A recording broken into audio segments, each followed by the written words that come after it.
I'm Kevin with 3M, and I'm here to introduce to you 3M's Ceramic Boost Spray and how to apply it to a vehicle. Before applying Ceramic Boost Spray, make sure you wash the entire vehicle and make sure it is completely free of all dirt and contaminants. So now we're going to apply our Ceramic Boost Spray. First thing we're going to do is take the cap off and apply the trigger.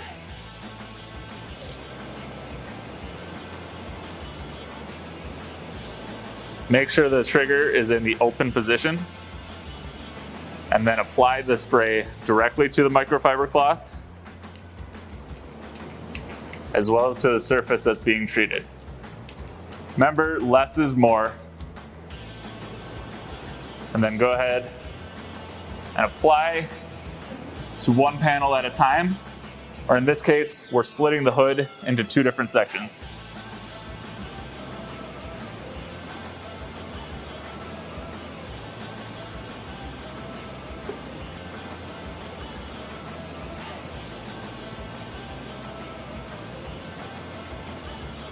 We'll let that sit on the surface for about 1 to 2 minutes and then come back and level it off. Now we'll level it off.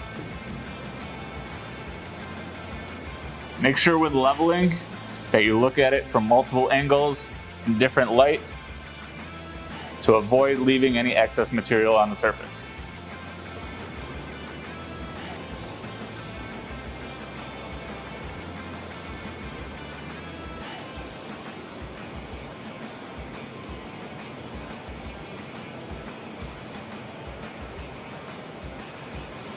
And continue with the rest of the application on the other surfaces of the vehicle.